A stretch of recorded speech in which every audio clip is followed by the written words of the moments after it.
Namaste. Can you see me?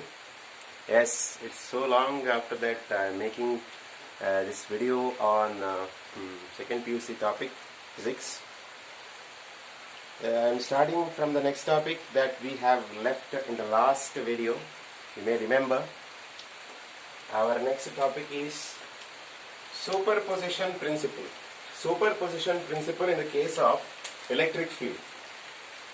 Superposition principle in the case of forces, electric forces that we have studied. And today we will see about superposition principle in the case of electric field. You know what is electric field, how to represent it. It is a vector, its unit, all those things you know from the last videos. So first of all we will see the principle, it's a statement. Then we will see the explanation.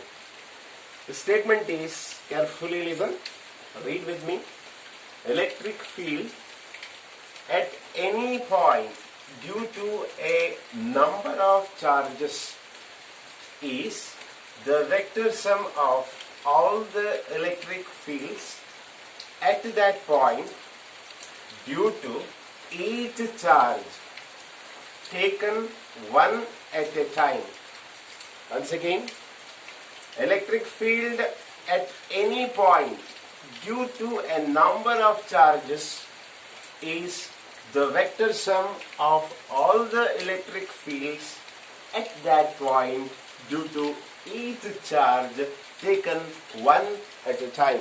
This is the statement of this superposition principle in the case of electric fields. So we will see what is that. What is that actually we will see, okay? So here you can see a diagram. See, this is our point of consideration P. P is the point. P is the point where we are going to see the electric field. What is the electric field at point P? That is our question now. So if you find the answer for that, you will understand what is this superposition principle. See, around this point, I have taken 4 charges. You can see Q1, Q2, Q3 and Q4. 4 charges are there. How many charges? 4 charges. Okay. And I have written here Q1, Q2, Q3, Q4 are 4 charges. So due to each charge, there will be electric field. There will be electric field. So due to Q1 there will be an electric field.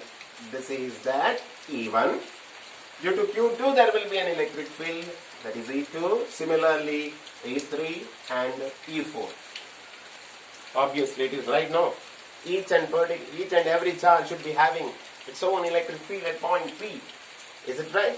Yes. So now our aim is, what is the effective electric field at the point P? That is our aim. Finding that is our aim. So we will see. So for the time being, we have considered R1. This is R1, vector R1, R2, R3, R4 are position vectors. Position vectors of Q1, Q2, Q3 and Q4. Can you see this? 4 charges. They are position vectors. You know what is position vector? From the origin to that point, that vector, position vector, you have studied in the first year. Okay. Okay. Then, considering these, electric field due to Q1, that is this, electric field due to Q1, that is E1, I have an equation for that. E1, you know, general equation for electric field. From that equation, I have written E1 is 1 by 4 pi epsilon naught Q1 by R1P square into R1P cap. So what is this R1P square? R1P square is nothing but the displacement vector between this Q1 and P. This is that R1P. R1P is the distance between Q1 and P. R1P. If you take It's a vector, it's displacement vector. Similarly, this is R2P. This is R3P. And this is R4P. Very simple, right? So this equation you got, I think. So here R1P cap is, I have written here, where R1P cap is a unit vector in the direction of E1, vector E1, unit vector. And similarly, obviously, the thing proceeds similarly, very similarly, that is for Q2 now. For charge Q2, E2, this is vector, don't forget, this is vector, E2 is 1 by 4 by epsilon naught, Q2 by R2P square as this equation. This is also good, holds good. So Q2 is this charge, this particular charge, and the distance between Q2 and P is R2P, that is here, it's a square into R2P cap. Again, R2P cap is a unit vector along the direction of E2 or vector R2P. Correct now? Yes. Therefore, electric field at P. Now the electric field at P, the total electric field, the effective electric field at P, we'll write it as a summation of all these vectors.